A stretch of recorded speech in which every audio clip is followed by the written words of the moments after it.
अस्सलाम वालेकुम mister prime minister. आपकी स्पीच एक हफ्ता पहले मैंने सुनी है, उस पर कमेंट्स तो मैंने जल्दी देने थे, लेकिन ईद की वजह से मसरूफियात थी। तो सबसे पहले तो शहर इक़्तिदार से आपका शहरी आपको दिल की गहराइयों से ईद मुबारक, और अप्रिशिएटेड कि आपने जो पॉइंट्स डिस्कस किए अपनी स्पीच के अंदर। सर, आपकी स्पीच पर ना मुझे एक बिल गेट्स का वाक़या याद आ गया। जानते हैं कि बिल गेट्स दुनिया का अमीर तरीन शख्स है। उससे एक शख्स ने पूछा कि बिल गेट्स साहब, अगर आपको 35 साल पहले ले जाकर उसी तरह गरीब बना दिया जाए, उसी तरह यूनिवर्सिटी से निकाल दिया जाए, और उसी तरह आपके पास पैसे ना हो खाने के लिए भी, और आप होटल में जाके बिल भी ना दे सकें, आप अपने घर का रेंट भी ना दे सकें, तो आप दोबारा कैसे अमीर होंगे? तो बिल गेट ने उसको कहा कि मुझे इस दफा तो अमीर होने में 35 साल लगे, लेकिन अब अगर मेरे साथ ऐसा हुआ तो मुझे सिर्फ अमीर होने में 3.5 साल लगेंगे, और मैं इसी हालत पे दोबारा वापस आ जाऊंगा।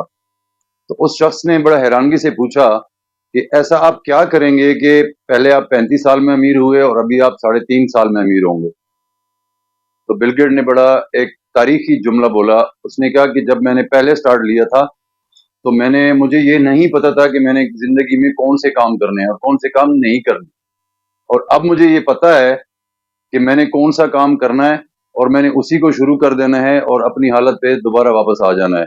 उस वक्त मैंने अपनी जिंदगी के बहुत सारा वक्त उन कामों में ज़ाया कर दिया जो काम मैं नहीं कर सकता था। तो गुजारिश ये है कि सर, आपने अपनी स्पीच के अंदर जो रिफॉर्म्स की बात की है कि हम नैब के अंदर नालायक लोगों को बाहर निकालेंगे, हम अशराफिया पे हाथ डालेंगे, हम ये करेंगे, हम वो करेंगे, सर आप ये काम नहीं कर सकते। ये काम पाकिस्तान में कोई भी नहीं कर सकता, सिवाय कि आप वक्त ज़ाया करेंगे, और आपका जो वक्त थोड़ा बहुत रहता है वो ज़ाया हो जाएगा, और उसके बाद आप दोबारा जो है ना कौम के सामने रोते हुए नजर आएंगे कि जी हमें तो टाइम नहीं मिला।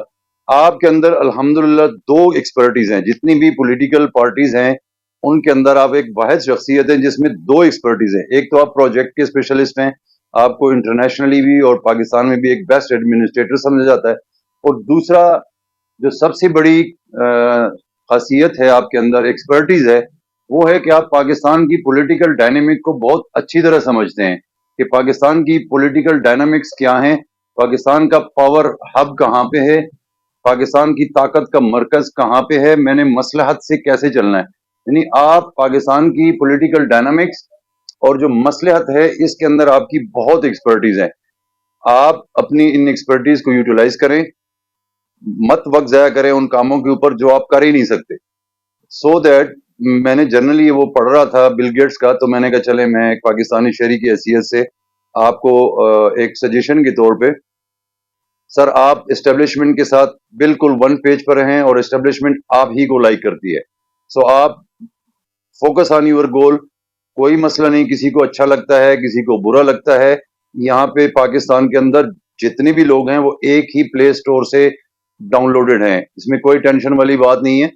So that you keep carry on and keep focus on your goal and keep on the one page with the establishment, with the power hub, with the power जो आपका जहाँ पे पावर सेंटर है, keep on the one page with them, और उनके साथ मिलकर मुल्क को आगे बढ़ाएं और हर उस काम से बचें जो आप कर ही नहीं सकते। Thank you very much.